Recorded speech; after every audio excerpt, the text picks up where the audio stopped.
Hello दोस्तों, नमस्कार। मेरा नाम है रोहित कुमार। आप सभी का स्वागत है हमारे इस यूट्यूब चैनल पे कृषि के लिए मैथमेटिक्स पढ़ाते हैं।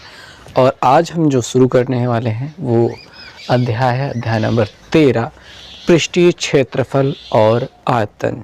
तो इसके बारे में पूरी जानकारी लेंगे। तो चलिए शुरुआत करते हैं। भी सबसे पहले बात तो ये चैप्टर हम जान लेते हैं कि किसके बारे में है, किस संदर्भ में बात की जाएगी। तो मुख्य रूप से आपको समझना होगा ठोस आकृतियों के बारे में।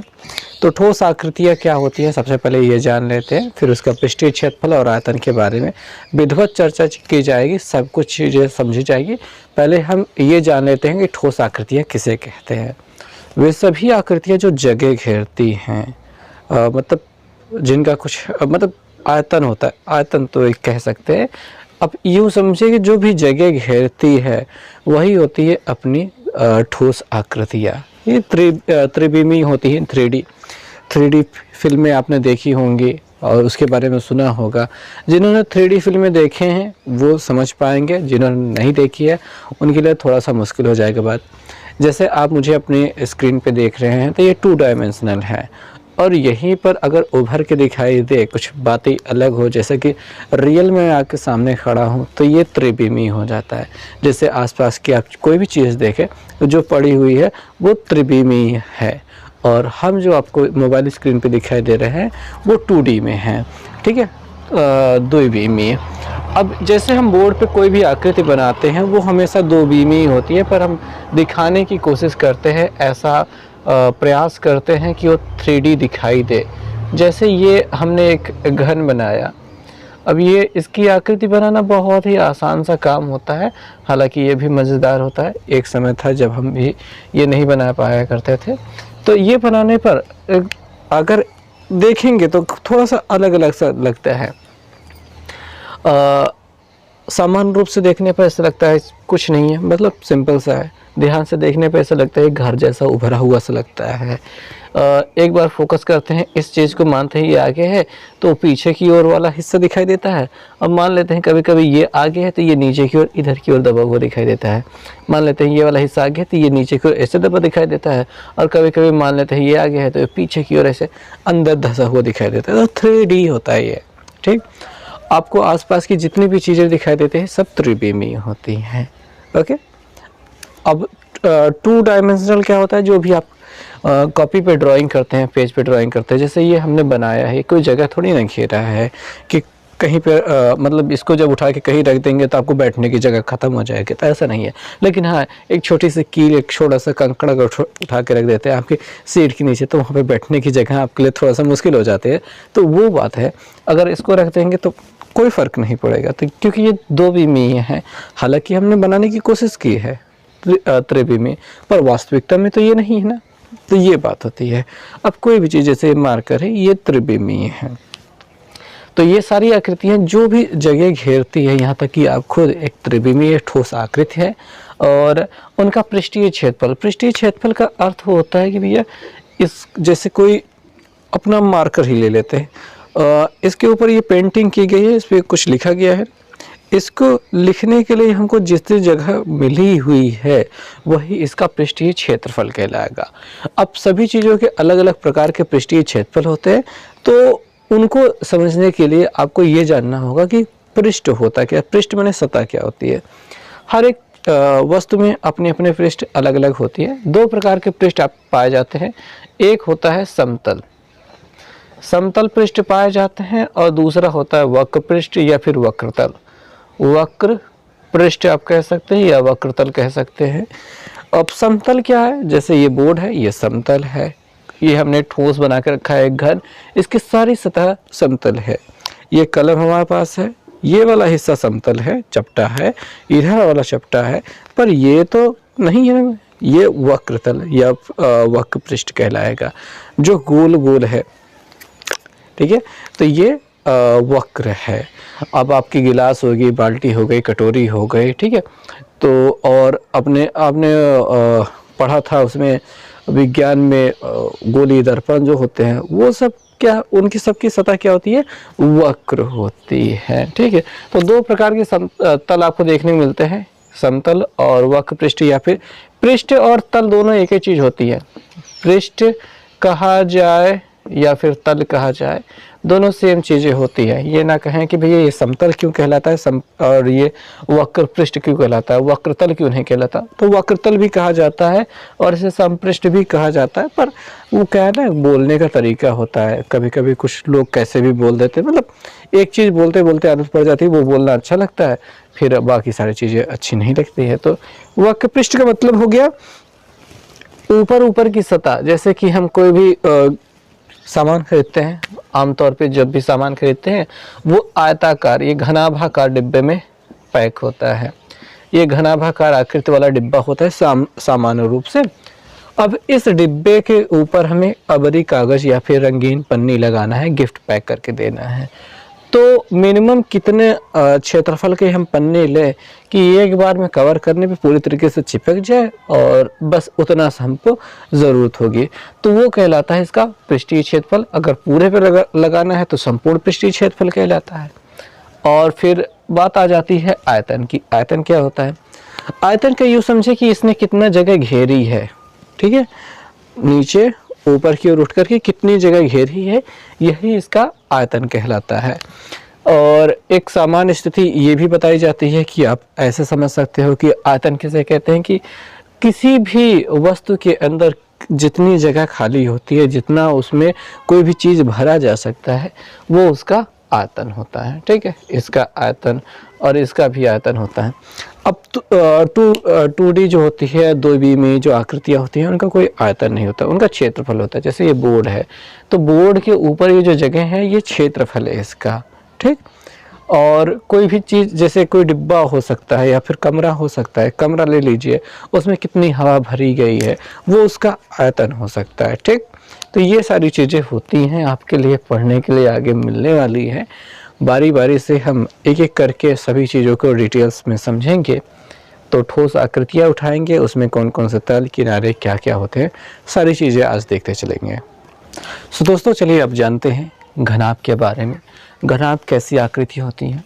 तो इस प्रकार की आकृति जो आमतौर पे आपको डिब्बे के रूप में मिलती है। कोई भी सामान आप खरीदते हैं, आमतौर पे सामान्य रूप से घनाभाकार डिब्बे के रूप में होती है। अलमारी हो गई, बक्सा हो गया, यहाँ तक कि आपका कमरा हो गया, घर जो हो गया, मोबाइल फ़ोन भी आपका घनाभ की आकृति का होता है। हालांकि उसके कोने पे वो मुड़ा हुआ होता है मोबाइल फ़ोन, कोना एकदम कोना नहीं निकला रहता है, पर वो घनाभ की आकृति आप ले सकते हैं, वैसा होता है। उसके कोनों को जो इसकी शार्पनेस है उसे कम कर दिया गया होता है, मतलब ऐसी आकृति होती है।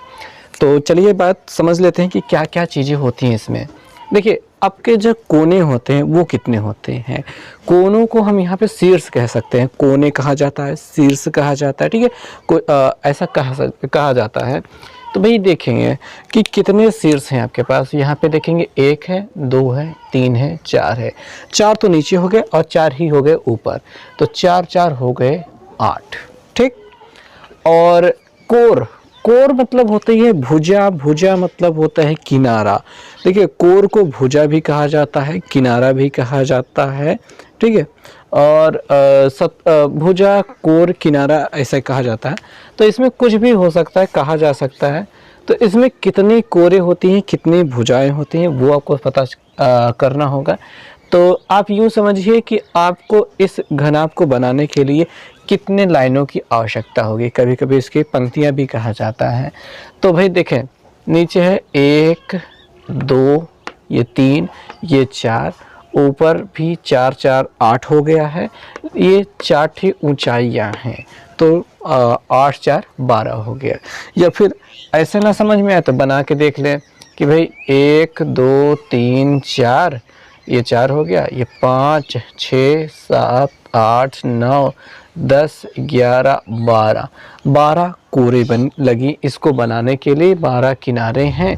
देखिए, इनकी उतनी ज़्यादा ज़रूरत नहीं है आपको, लेकिन कभी कभी क्या है कि पूछा जा सकता है। अगर कहीं गलती से पूछ लिया किसी ने, तो फिर पता कैसे चलेगा कि आपको किसे कोर कहते हैं, किसे किनारा कहते हैं, किसे सतह कहते हैं।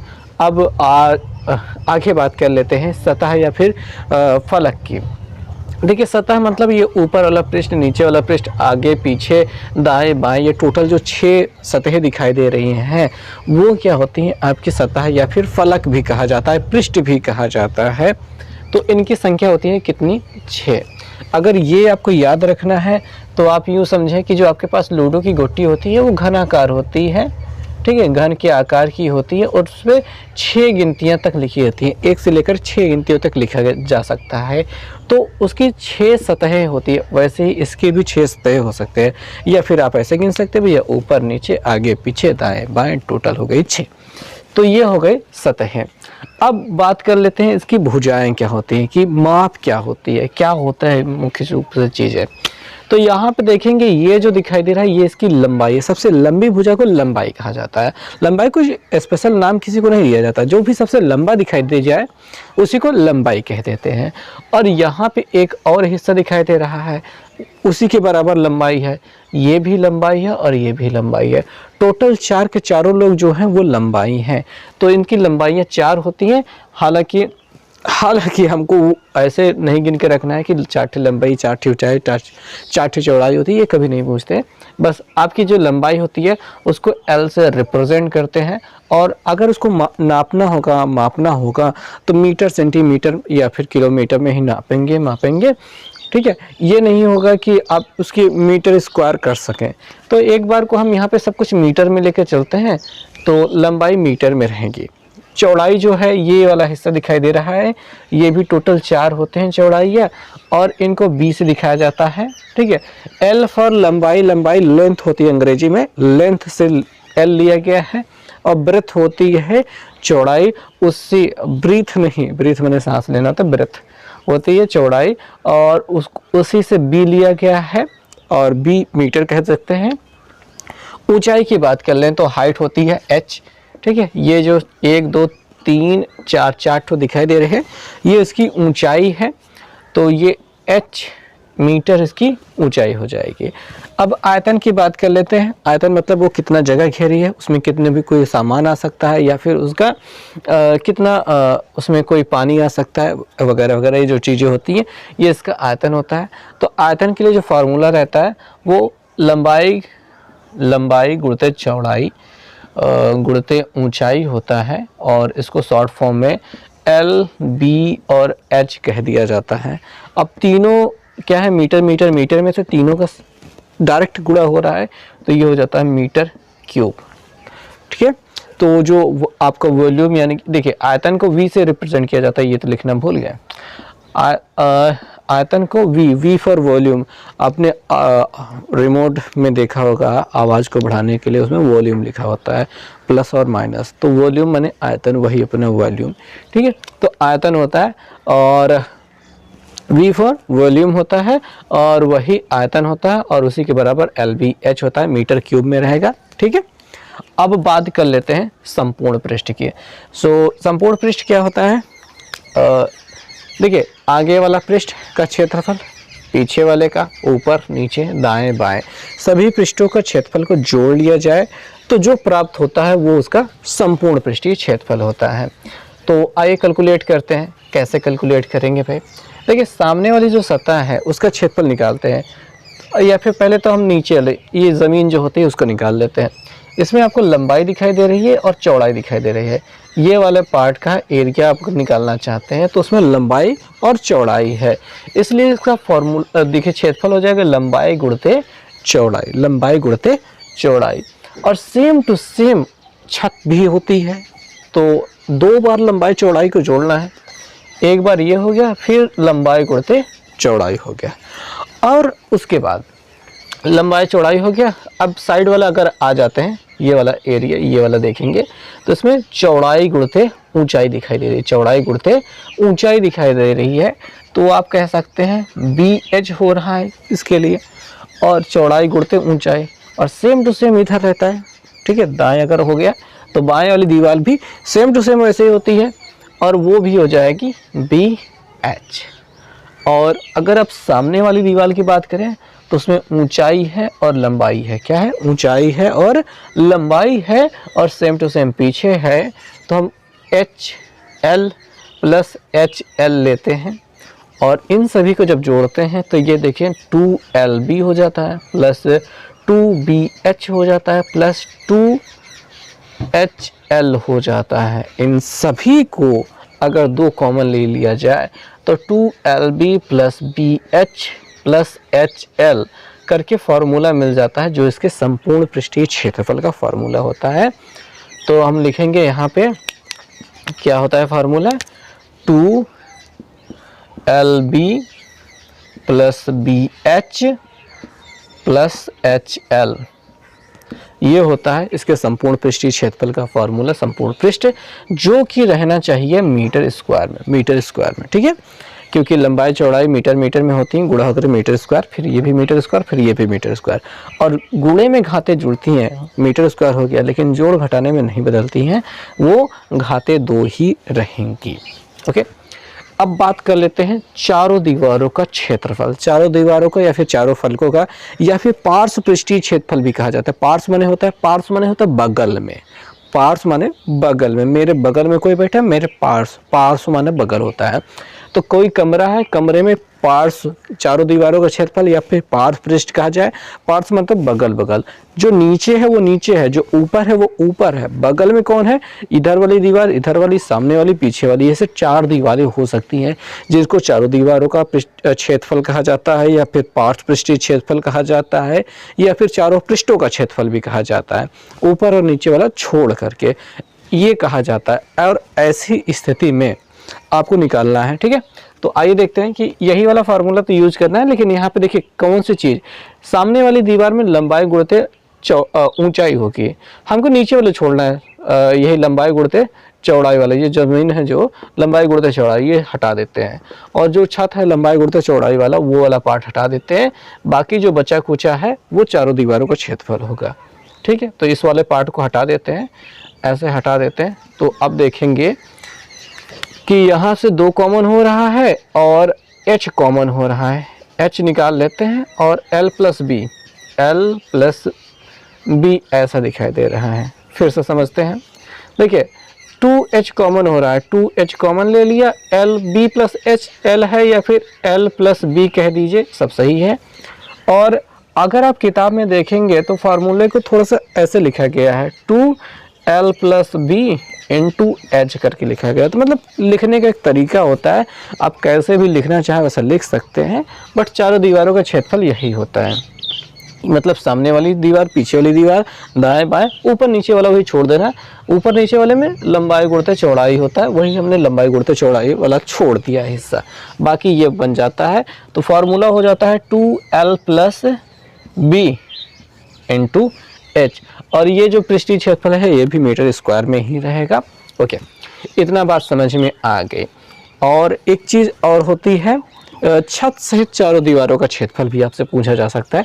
तो जब छत सहित कहा जाए, कई बार क्या है, चूने से पुताई करने, सवाल ऐसे ही आएगी कि कमरे को पूरे चूने से पोतना है, और चूने से जब पुताई कर रहे होते हैं तो हम नीचे वाला जो फर्श होती है उसको चूने से नहीं पोतते हैं, छत को भी पोतते हैं, चारों दीवारों को भी पोतते हैं।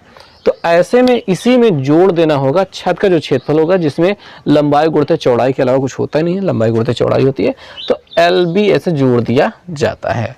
तो ये जो हिस्सा हो जाएगा आपका, हो जाएगा इसके छत सहित चारों दीवारों का क्षेत्रफल। तो अगर ये बातें आपको समझ में आ रही हैं तो आपको ये तो फार्मूला रटने की ज़रूरत नहीं होती है, मतलब आप खुद ब खुद निकाल लेते हैं।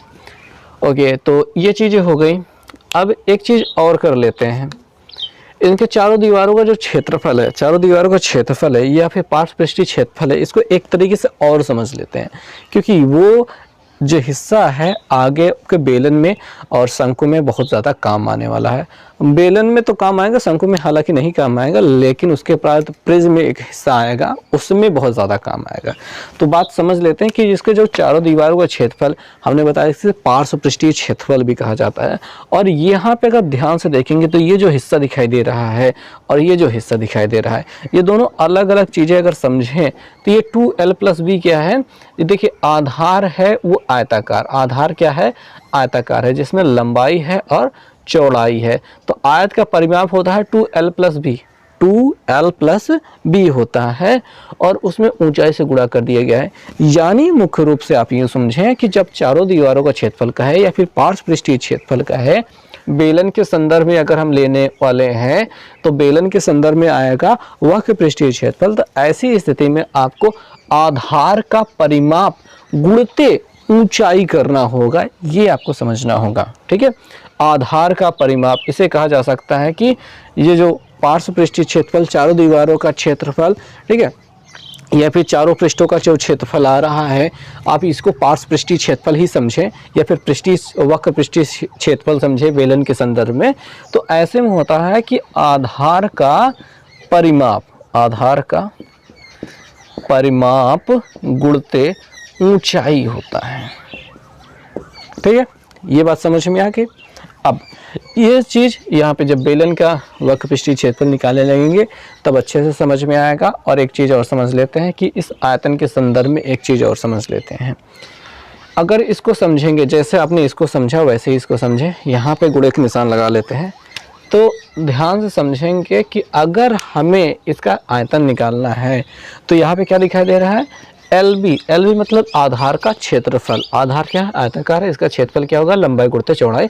LB क्या है, आधार का क्षेत्रफल है, उसमें ऊंचाई से जब गुणा कर दिया गया है तब आपको आयतन प्राप्त हुआ है। ऐसी एक सवाल मिलती है, एक या फिर कई सवालें ऐसे मिल सकती हैं जिसमें आपसे कहा गया है कि आधार का क्षेत्रफल इतना है, ऊंचाई इतना है, आयतन ज्ञात कीजिए। तो ऐसी स्थिति में कई बार बच्चे कंफ्यूज हो जाते हैं भाई कि क्या करा जाए, क्या समझ में आ नहीं रहा है। तो बात को समझो कि आधार का क्षेत्रफल है क्या, आधार के क्षेत्रफल में है क्या, आधार है लंबाई गुणित चौड़ाई से बना हुआ, तो इसका क्षेत्रफल है लंबाई गुणित चौड़ाई, और आयतन होता है LBH, लंबाई गुणित चौड़ाई गुणित ऊंचाई, और हमको ऊंचाई अलग से दी गई है, उसमें धन से गुणा कराओ, आयतन हो गया, बात खत्म हो गई। तो ये चीज़ें आपको समझ में आनी चाहिए। अच्छा, इसके साथ एक चीज़ जो छूट गई है वो है विकर्ण। विकर्ण हमारा छूट गया है। आखिर विकर्ण होता क्या है? विकर्ण क्या होता है, किसी की कमरे में रखी जा सकने वाली सबसे बड़ी जो लंबाई हो सकती है, या फिर लकड़ी का लट्ठा कह सकते हैं, बांस कहते हैं, या फिर छड़ की लंबाई, ऐसा कुछ कहा जाता है। हर सवाल में अलग अलग तरीके से बात की जाती है, लेकिन उसकी मैक्सिमम लंबाई जो उसमें लंबाई की जो छड़ रखी जा सकती है, आप इसी के बारे में बात समझें, उसका विकर्ण कहलाता है। उसके लिए सामने देखिए, इस दीवार के नीचे वाला कोना ये वाला पकड़ते हैं, और यहाँ पे ये तो नीचे थोड़ी ना रखना है, वो तो सबसे बड़ी ज़मीन पे रखी जा सकने वाली है, कमरे में रखी जा सकती है, मतलब यहाँ से ये सामने वाले से ऊपर वाला कोना, ये मैक्सिमम लेंथ होगी। ठीक है, ये मैक्सिमम लेंथ होती है यहाँ से, इस कोने से सामने वाले के एकदम, मतलब यहाँ से उस तरफ एकदम ऊपर वाले कोने पे जो मैक्सिमम लंबाई हो सकती है किसी भी छड़ की एक कमरे में रखी जा सकने वाली, वही होते हैं इसका विकर्ण। और इसके लिए फार्मूला होता है √L² + B² + H²। कभी कभी ये भी पूछा जाता है, और कोई भी लंबाई हमेशा मीटर में होता है, तो विकर्ण एक लंबाई है और वो मीटर में ही रहेगी। तो ओके, इतनी बातें समझ में आ गई। अब घन के बारे में चर्चा करेंगे।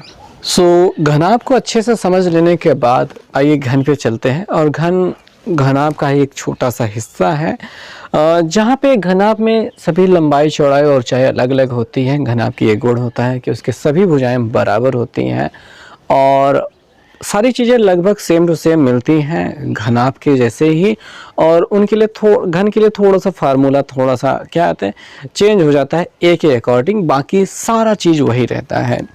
देखिए, अगर इसके शीर्षों की बात करें तो वही एज यूजुअल, जैसे पहले 8 थे वैसे ही 8 शीर्ष रहेंगे। 12 कोरे इसकी ज़रूरत होती है, इनको बनाने के लिए 12 लाइनों की खींचने की ज़रूरत पड़ती है। सतहों की बात करें तो 6 ही होते हैं, जैसा कि आपको बताया कि लूडो की गुट्टी में 6 ही आपके अंक होते हैं, उससे ज़्यादा हो नहीं सकते, तो इस वजह से 6 ही सतहें होती हैं, ऊपर नीचे आगे पीछे दाएँ बाएँ, टोटल 6 हो गई हैं। भुजा की बात करें तो सभी भुजाएं बराबर होती हैं, सभी को ए से रिप्रेजेंट किया जाता है, तो हम वही ए लिखते हैं।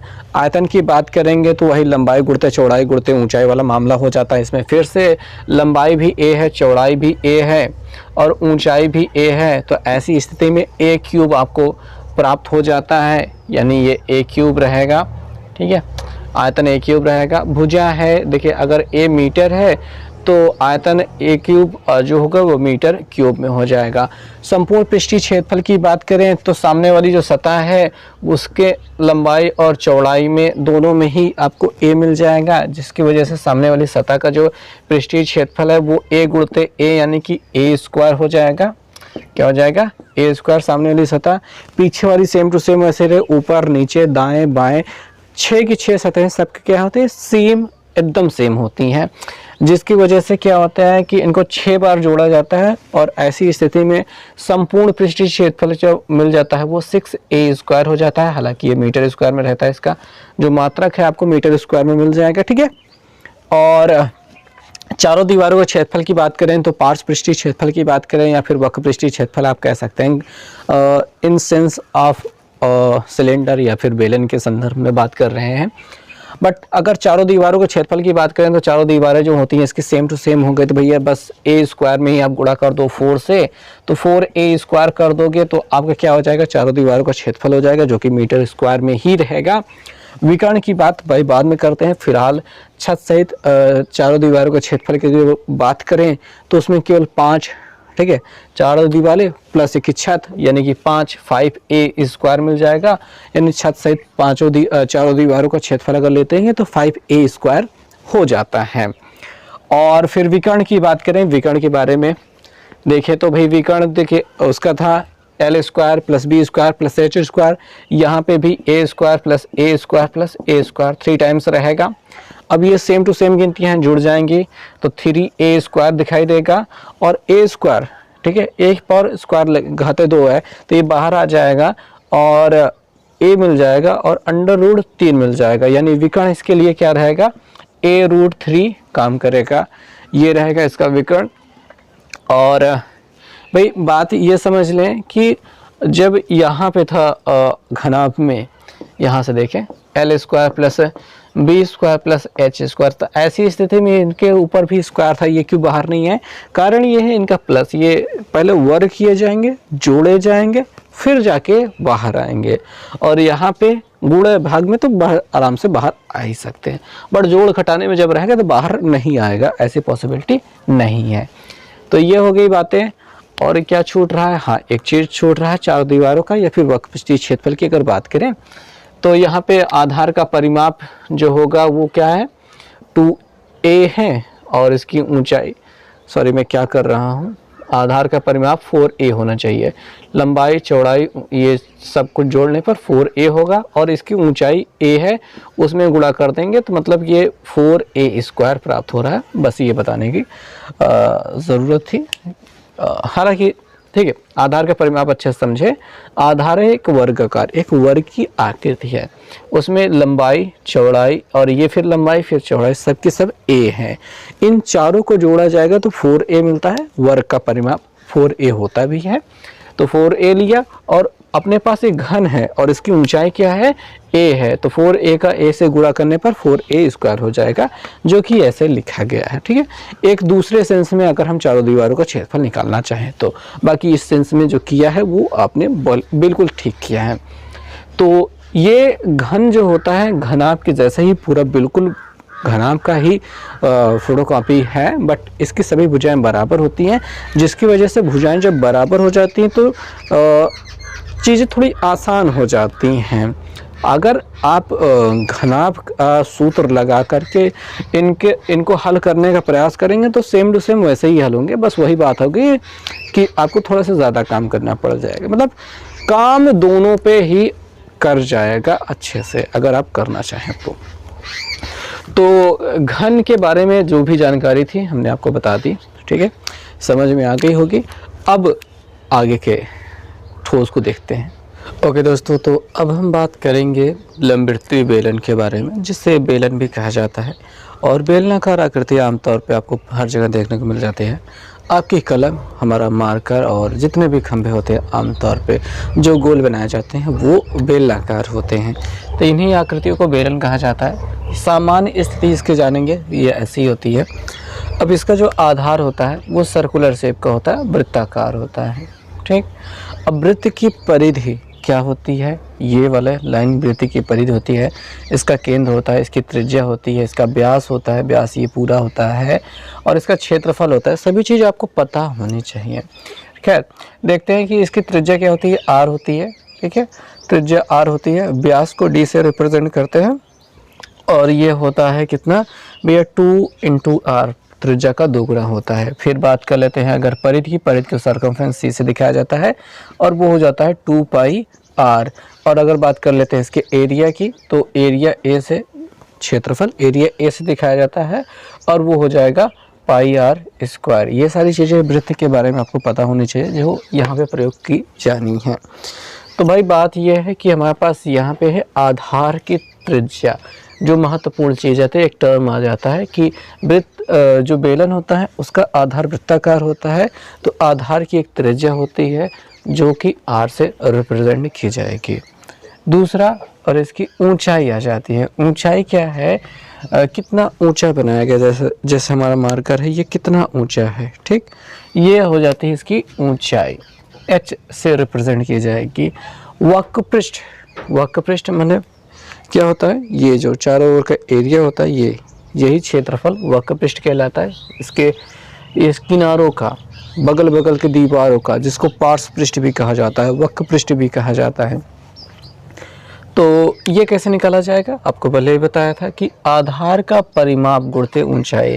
तो आधार कैसा है, वृत्ताकार है, इसका परिमाप क्या है 2 पाई आर है, और ऊंचाई से गुणा कर दीजिए तो इसका वक्रपृष्ठ मिल जाएगा 2 पाई आर और into H, 2 pi R H कर देंगे तो आपको वक्रपृष्ठ मिल जाएगा। अब बात कर लेते हैं इसके संपूर्ण पृष्ठ की।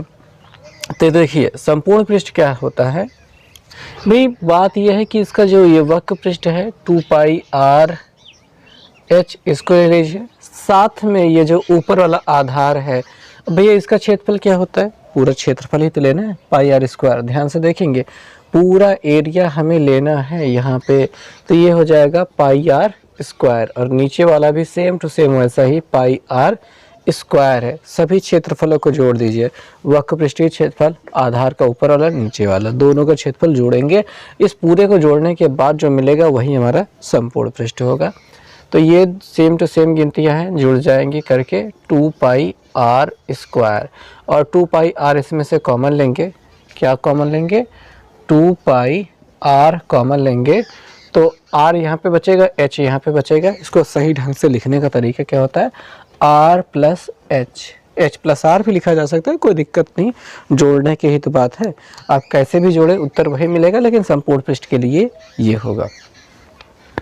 अब बात आ जाती है इसके आयतन के। तो आयतन के लिए हमको आधार का क्षेत्रफल गुणते ऊंचाई लिखे जाना है, ठीक है।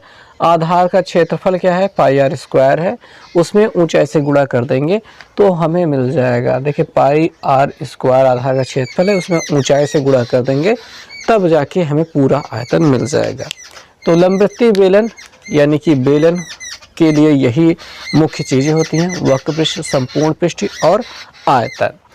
और अब हम बात करेंगे खोखले बेलन के बारे में। खोखला बेलन क्या होता है, बेलन ही है और अंदर से काट दिया गया है। मतलब आमतौर पे सारी चीज़ें खोखले बेलन की ही होती हैं। जैसे अपना ये मार्कर हो गया, बीच में खोखला रहेगा तभी तो साइज भरने के लिए कुछ होगा जगह ना। आपकी पेन भी वही सेम खोखला बेलन है, ठीक है। जो पेंसिल होती है वो ठोस बेलन होती है, मतलब पूरा बेलन होती है, लेकिन उसकी नोक को अगर निकाल दिया जाए तो वो भी खोखला बेलन हो जाती है। जो लकड़ी उसका होती है खोखला बेलन ही होती है। तो सभी चीज़ें लगभग आसपास जो दिखाई देती है खोखले बेलन के की आकार की होती हैं। अब हमारे पास ये खोखला बेलन है, इसकी चित्र ऐसे दिखाई दे रहा है। अब यहाँ पे आधार की 2 त्रिज्या है, एक तो छोटी वाली आंतरिक त्रिज्या जिसे कहते हैं स्मॉल आर होती है, और एक बाहर वाले यहाँ से केंद्र से लेकर के बाहर तक की जो त्रिज्या होती है, ये इसकी लंबाई जो दिखाई दे रही है वो कैपिटल आर से रिप्रेजेंट की जाती है। ऊंचाई अपने वही फिर से अगेन एच ही ली जाएगी क्योंकि ऊंचाई अलग अलग नहीं होती है। अब बात कर लेते हैं इसके वक्रपृष्ठ की।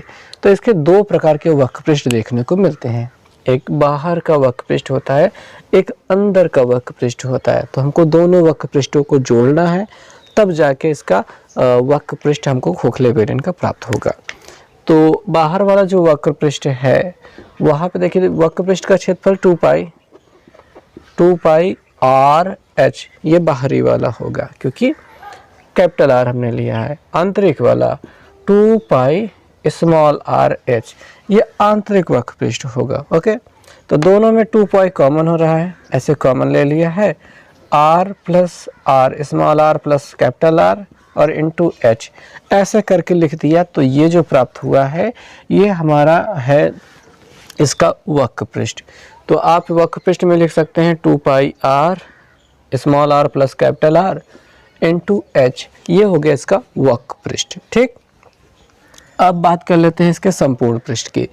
संपूर्ण पृष्ठ में देखिए वक्र पृष्ठ में ऊपर वाले ये जो सतह दिखाई दे रहे हैं इसको जोड़ना है, नीचे वाली जो सतह दिखाई दे रही है उसको जोड़ना है।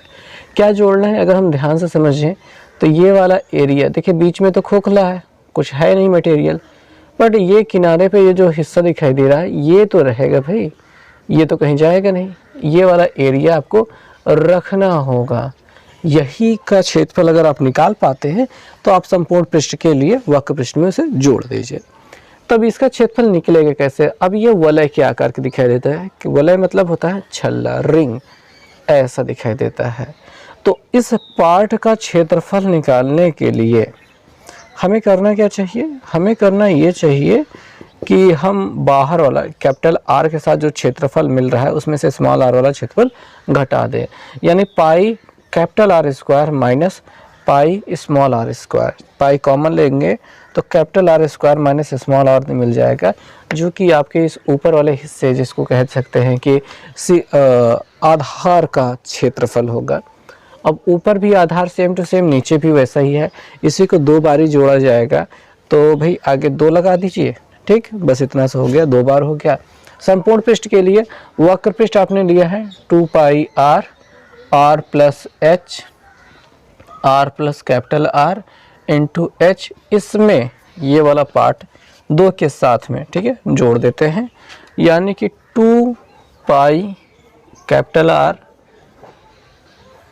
Square minus small R square, ये जो प्राप्त होगा ये हो जाएगा आपका संपूर्ण पृष्ठ। ठीक, इस फार्मूले को कुछ और भी बेहतर किया जा सकता है, 2 पाई कॉमन ले सकते हैं, काम कुछ और भी किया जा सकता है, लेकिन हम कहेंगे कि इसको ऐसे ही रहने देते हैं, ज़्यादा बेहतर हो सकता है। बाकी एक ट्राई किया जा सकता है इस चीज़ को लेकर के कि यहाँ पे देखेंगे capital R square minus small R है स्क्वायर है, तो यहाँ पे वर्गांतर का सूत्र लग सकता है। एक बार को ट्राई कर लेते हैं भाई, देख लेते हैं, बात को समझ लेते हैं, नहीं तो मुश्किल बढ़ जाएगी आपके साथ। देखिए ये R square minus R square है, इसको 2 बार ऐसा लिखा जा सकता है, कैसा? R plus small R capital R minus small R, ऐसा लिखा जा सकता है। तो इन दोनों में अगर ध्यान से देखें तो आर प्लस आर यहाँ से निकल रहा है, 2 पाई निकल रहा है, यानी 2 पाई निकल रहा है और capital R plus small R निकल रहा है, और कोष्टक के अंदर यहाँ पे पूरे में ये निकल गए, एच बचा है और इसमें आर माइनस आर बचा है, तो H plus R minus R, ऐसे करके फॉर्मूला कहा जा सकता है खोखले बेलन के संपूर्ण पृष्ठ का। परंतु इतना ज़्यादा आपको इन्हें याद करने की आवश्यकता नहीं, देख देख के आप कर सकते हैं। बाकी कैसे कैसे हमने बताया है, अगर ये तरीका आपको याद रहा तो हर एक फार्मूला आप बड़े आराम से निकाल सकोगे, कोई दिक्कत नहीं होने वाली है। बाकी अब इसमें जो भी मटेरियल लगा है उसका आयतन निकालना है, तो बस इतना सा करना होगा कि पाई इसके बड़े वाले बेलन के साथ आयतन के साथ छोटे वाला अंदर वाले का घटा लेना है। तो यहाँ पे रहेगा क्या? Pi capital R square H minus pi small R square H, इतना सा काम कर लेना है। पाई कॉमन हो रहा है और एच कॉमन हो रहा है, अंदर बच रहा है small R square minus capital R square minus small R square. अब ऐसा कह सकते हैं कि ये बच रहा है, यही है आपका आयतन। अब संपूर्ण बाह्य पृष्ठीय क्षेत्रफल ये भी एक प्रकार का होता है, मैं क्या है कि बाहर बाहर रंग दिया या अंदर वाला वक्र पृष्ठ छोड़ दिया गया, बस इतना सा काम करना होता है। तो ये होता है संपूर्ण बाह्य वक्र पृष्ठीय क्षेत्रफल। तो इसके लिए आपको पहले ये तो 2 पाई आर एच लेना होगा, 2 pi capital R H plus ये जो आधार का जो क्षेत्रफल हमने जोड़ा था, ये वाला हिस्सा ऊपर नीचे वाला वो जोड़ना पड़ेगा, और 2 pi capital R square minus small R square, और बस इतना सा रखना है, अंदर वाला नहीं लेना है, बस यही बाहर पृष्ठीय क्षेत्रफल का मतलब यही होता है, जो पृष्ठीय क्षेत्रफल या फिर जो भी पृष्ठ आपको बाहर से स्पर्श करने के लिए मिल जाए उन्हीं का क्षेत्रफल निकालना है। हम बाहर से इसे पकड़ सकते हैं, तो ये हमने लिया है, इसे टच कर सकते हैं, इसे टच कर सकते हैं, तो ये दोनों ले लिया है, मतलब ये 2 से गुणा करने का मतलब इसी सेम चीज़ को 2 बार पाई आर स्क्वायर वाला करके 2 बार लिया है, और ये अंदर उंगली डालनी पड़ेगी इस चीज़ को टच करने के लिए, तो वो अंदर का हो गया है, तो हमको अंदर वाले तक नहीं जाना है, बाहर तक ही रहना है। तो इस प्रकार से आपको प्राप्त हो जाएगा इसका, ये सारी चीज़ें हो जाएंगी।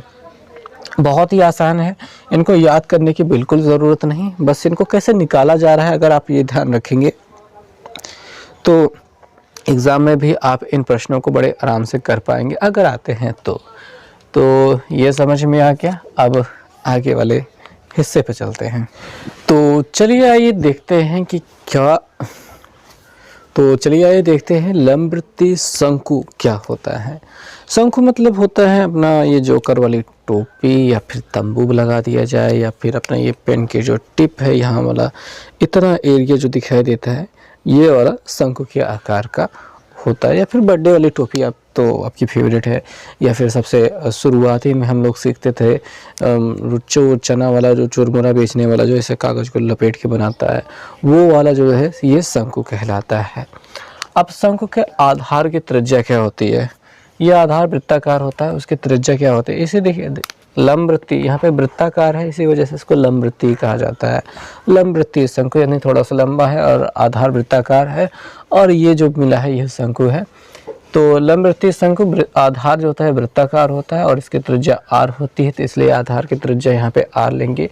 ये सीधी ऊंचाई कहलाती है, सीधी ऊंचाई या फिर सिर्फ ऊंचाई भी इसको कहा जाता है, h लेंगे।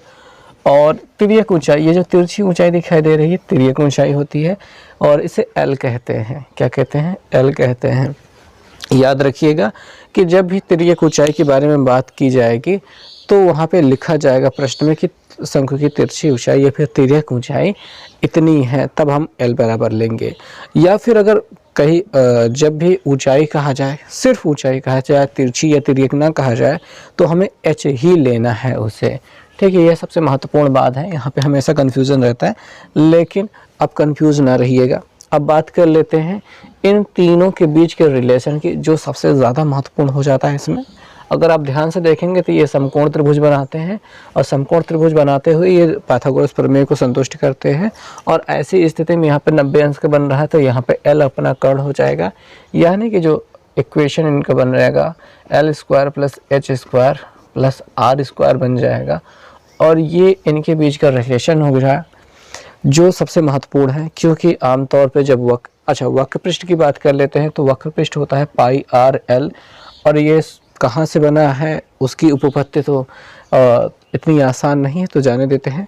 बस हमको इनको रट लेना है कि वक्र पृष्ठ जो होता है पाई आर एल होता है, पाई आर और ये एल, इसका गुणा करा दिया तो हमको इसका वक्र पृष्ठ मिल जाता है। अब हमको यहाँ पे एल की ज़रूरत होती है, क्योंकि आमतौर पे कई बार सवालों में क्या दिया गया होता है, ऊंचाई दी गई होती है, त्रिज्या दी गई होती है। त्रिज्या तो आमतौर पे दी ही जाती है, पर हमको तिर्यक ऊंचाई नहीं दी गई होती है और वक्र पृष्ठ पूछा गया होता है। तो ऐसी स्थिति में अगर हम ऊंचाई को यहाँ पे एल की जगह रख देते हैं तो गलत हो जाता है काम। हमको तिर्यक ऊंचाई निकाल लेनी होती है, उसके बाद रखना होता है। तो ये सबसे महत्वपूर्ण बात होता है, ये इक्वेशन जो दिया गया है ये प्रयोग में आना ही आना है। बात कर लेते हैं संपूर्ण पृष्ठ की। संपूर्ण पृष्ठ में वक्र पृष्ठ यानी पाई आर एल तो लेंगे ही, प्लस हम आधार लेंगे, आधार वृत्ताकार है और इसका क्षेत्रफल पाई आर स्क्वायर होता है, और हम पाई आर स्क्वायर इसमें जोड़ देंगे तो पाई आर स्क्वायर। अब यहाँ पे देखिए पाई आर कॉमन हो रहा है। पाई आर अगर हम कॉमन ले लेते हैं एल प्लस आर, फिर आर प्लस एल कह सकते हैं, जो कि हमारा संपूर्ण पृष्ठ हो जाता है। और आयतन की बात कर लेते हैं। आयतन के लिए एक मज़ेदार बात कही जाती है कि भैया ये जो होता है एक पूरे मतलब उसी आधार के त्रिज्या वाला एक बेलन के 1/3 के बराबर होता है। यानी ऐसे अगर सेब की कोई गिलास है जिसमें पानी भर के अगर हम उसी त्रिज्या और उसी ऊंचाई वाले किसी बेलन में भरना चाहें पानी को, तो टोटल 3 बार में हम भर पाएंगे। ठीक है, 3 बार में भर पाएंगे। इससे उठा के इसको जब भरेंगे तो 3 बार में पूरा फिल हो जाएगा, पूरा भर जाएगा। इसी वजह से इसका जो शंकु का आयतन होता है, इसके आयतन का 1/3 होता है। अब देखिए बेलन का आयतन क्या होता है, पाई आर स्क्वायर एच होता है, और शंकु का आयतन की बात करेंगे तो इसी का 1/3 भाग यानी 1/3 पाई आर स्क्वायर एच, यानी 1/3 पाई आर स्क्वायर एच हो जाता है, जो होता है आपके शंकु का आयतन। तो ये रहेगी मुख्य बातें शंकु में। अब शंकु का एक छोटा सा हिस्सा ये भी आता है कि अगर शंकु को यहाँ से काट दिया जाए तो ऊपर वाला छोटा शंकु प्राप्त हो जाता है और नीचे वाले को छिन्नक कहा जाता है। और उसके बारे में भी अभी इस वीडियो में नहीं अगली वीडियो में बात करेंगे जब वो आ जाएगा आपके एक्सरसाइज में। अभी शुरुआत में आपको बस इन्हीं सारी चीज़ों के बारे में पढ़ना है, क्योंकि इन्हीं के संयोजन से कोई चीज़ें बन रही हैं। आगे गोले को देखते हैं। और गोले की अगर बात करें तो गोला क्या होता है, इस प्रकार के जो अपनी गेंद होती है, फुटबॉल होती है, क्रिकेट बॉल होती है, टेनिस बॉल होती है, यही सब होते हैं गोले। ठीक है, तो इसके लिए केवल एक चीज़ रहती है, त्रिज्या। ठीक, और एक सिंपल सा आयतन होता है और एक ही इसका पृष्ठ होता है। ठीक है, इसमें कोई दो पृष्ठ बटे हुए नहीं होते, जैसे कि इस हिस्से और इस हिस्से को अलग अलग कह सकते हो, बट गोले में ऐसा कुछ भी नहीं होता कि किसी भी हिस्से को अलग कर लो। तो कुल एक पृष्ठ होता है, जो उसका वक्र पृष्ठीय क्षेत्रफल कह लो या फिर पृष्ठीय क्षेत्रफल कह लो या फिर संपूर्ण पृष्ठीय क्षेत्रफल कह लो, कुछ भी कह लो, सब एक ही चीज़ होती है। तो आधार की जो त्रिज्या होती है वो आर होती है। क्या होती है? आर होती है। आर से रिप्रेजेंट किया जाता है, आधार तो होता ही नहीं है, त्रिज्या होती है, सॉरी। और पृष्ठीय क्षेत्रफल की बात करें तो ये होता है 4 pi R square. 4 pi R square होता है इसका पृष्ठीय क्षेत्रफल या फिर संपूर्ण पृष्ठीय क्षेत्रफल कह लीजिए। और आयतन की बात करें तो आयतन होता है 4/3 pi R cube. 4/3 pi R cube, यही रहता है आपका इसका पृष्ठीय क्षेत्रफल। और बात करें देखिए भाई, बात ये होती है कि सारी चीज़ें जो गेंद, फुटबॉल, ये सब होती है खोखली गोले, मतलब खोखला गोला होती है। अंदर हवा भरी होती है और बाहर से इसे रबर लगा रहता है, तो यानी थोड़ी सी उसकी मोटाई होती है। मतलब आप यूँ समझें कि अपना जो बेलन गोला होता है वो कुछ इस शेप का होता है। गेंद जो होती है इसे खोखला गोला कहा जाता है, खोखला गोला। यानी इसकी एक बाहरी त्रिज्या है कैपिटल आर और एक आंतरिक त्रिज्या है स्मॉल आर। ऐसे में खोखले गोले का आयतन क्या है भैया? खोखले गोले का आयतन, ये महत्वपूर्ण हो जाता है। खोखले गोले का आयतन क्या हो जाएगा? ठीक, तो 4/3 pi capital R cube minus 4/3 pi small R cube, ये हो जाएगा। और 4/3 पाई कॉमन लेते हैं तो capital R cube minus small R cube बच जाता है, जो ये हो जाता है आपके खोखले गोले का आयतन। और अगर इसके पृष्ठीय क्षेत्रफल की बात करें, अगर हम कहें कि खोखले गोले का जो संपूर्ण पृष्ठ है अंदर और बाहर दोनों को मिला करके, तो आप जोड़ना चाहें तो जोड़ सकते हैं कि 4 pi capital R square plus 4 pi small R square, ऐसा कर सकते हैं। तो 4 पाई अगर कॉमन ले लें तो capital R square plus small R square बच जाता है। आप ऐसा कह सकते हैं कि यही है जो खोखले गोले का संपूर्ण पृष्ठीय क्षेत्रफल है, यानी बाहर वाला भी और अंदर जो रहता है उसका भी, दोनों का योगफल। ठीक, तो इस प्रकार से इसके फार्मूले को बनाया जा सकता है। हालांकि इतना ज़्यादा महत्वपूर्ण नहीं, इतना ज़्यादा प्रयोग में नहीं आने वाला है, बट खोखले गोले का आयतन में भी पॉसिबल इतना ज़्यादा प्रयोग में आ जाए। खोखले गोले से ज़्यादा महत्वपूर्ण होता है अर्धगोला, क्योंकि वो कुछ ज़्यादा ही प्रयोग में आता है। तो आइए चलिए उसको देखते हैं। दोस्तों, अर्धगोला आइए देखते हैं क्या होता है। ये गोले को ऐसे काट दिया जाए तो ऊपर वाला हिस्सा अलग निकल जाए, नीचे वाला हिस्सा अलग निकल जाए, तो दोनों ही अपने में अर्धगोला होते हैं। और अर्धगोले का जो त्रिज्या होती है वही होती है जो अपने वृत्त की गोले की त्रिज्या थी आर। वक्र पृष्ठ की बात करें, देखिए उसका वक्र पृष्ठ था 4 पाई आर स्क्वायर, उसी का आधा आ जाएगा 2 पाई आर स्क्वायर। ठीक है, जो उसका वक्र पृष्ठ था 4 पाई आर स्क्वायर, उसी का आधा 2 पाई आर स्क्वायर जो हो जाएगा अपना अर्धगोले का वक्र पृष्ठ, ये नीचे वाली सतह वाला है। लेकिन काटते हैं जब, तो ये एक समतल वाली सतह जो होती है वो एक्स्ट्रा ऐड हो जाती है, वो बढ़ जाती है। तो इसी वजह से यहाँ पे इसका संपूर्ण पृष्ठ निकालना होता है, यानी 2 पाई आर स्क्वायर के साथ में ये वाला जो एरिया देखा जाए, ये वाला, तो ये वृत्त के आकार का होता है, सर्कुलर शेप का होता है। तो यहाँ पे पाई आर स्क्वायर इसका क्षेत्रफल जुड़ जाता है, तो टोटल हो जाता है 3 पाई आर स्क्वायर, ये होता है इसका संपूर्ण पृष्ठ। और अगर इसके आयतन की बात करें तो ये ठीक आपके गोले के आयतन का आधा होता है। गोले का आयतन होता है 4/3 पाई आर क्यूब, 4 का आधा 2 हो जाएगा, तो 2/3 पाई आर क्यूब हो जाएगा इसका आयतन। अब एक और बात कर दें कि भाई आम तौर पे खोखले अर्धगोले की भी आवश्यकता पड़ती है, ज़रूरत पड़ती है। खोखला अर्धगोला भी हमको समझ लेना चाहिए। अब खोखला अर्धगोला है तो उसकी आंतरिक त्रिज्या स्मॉल आर हो जाएगी, बाहरी त्रिज्या कैपिटल आर हो जाएगी। और इनके आयतन की, अगर इस प्रकार से जो कटोरा बनाया जाएगा उसके आयतन की बात करेंगे तो 2/3 पाई कैपिटल आर क्यूब, ठीक है, minus 2/3 pi small R cube मिलेगा। और अगर यहाँ से 2/3 कॉमन लिया जाए, 2/3 कॉमन लिया जाए, 2/3 पाई कॉमन लिया जाए तो capital R cube minus small R cube जो प्राप्त हो जाता है, ये आपका आयतन हो जाएगा किसके लिए, खोखले गोले के लिए। और इसके वक्र पृष्ठ क्या लें, संपूर्ण पृष्ठ लेते हैं, ज़्यादा महत्वपूर्ण रहेगा, ठीक है। वक्र पृष्ठ तो आप जोड़ ही लेंगे या फिर अभी बताने ही वाले हैं, वो तो आ ही जाएगा। संपूर्ण पृष्ठ की बात करें, ठीक है, तो देखेंगे भैया बाहर वाला जो पृष्ठ था वो आपने वक्र पृष्ठ लिया 2 पाई आर स्क्वायर, और आर है तो कैपिटल आर ले लेते हैं, बाहर वाले की बात कर रहे थे। तो अंदर वाले की अगर बात करेंगे तो वो हो जाएगा 2 पाई स्मॉल आर स्क्वायर। इन दोनों का योगफल ही अपना वक्र पृष्ठ कहलाएगा। लेकिन हमें चाहिए संपूर्ण पृष्ठ। संपूर्ण पृष्ठ तब तक कंप्लीट नहीं होगा जब तक ये वाली जो पट्टी दिखाई दे रही है इसका क्षेत्रफल हम नहीं ऐड कर लेते हैं। और ये है एक वलय, वलय का जो क्षेत्रफल होता है पाई कैपिटल आर स्क्वायर, ठीक है, माइनस स्मॉल आर स्क्वायर होता है। Pi R square, pi capital R square minus pi small R square, pi common लेंगे तो मिल जाता है pi capital R square minus small R square. ये करके जो मिल जाता है ये हो जाता है हमारा संपूर्ण पृष्ठ, यानी ये पूरे को। अगर इसमें से कुछ कॉमन लेकर के कुछ और अलग तरीके से लिखना चाहें तो लिख सकते हैं, बाकी इसको ऐसा ही छोड़ दें, इतना ही पर्याप्त है। तो ये हो गया आपके इस खोखले अर्धगोले के लिए संपूर्ण पृष्ठीय क्षेत्रफल।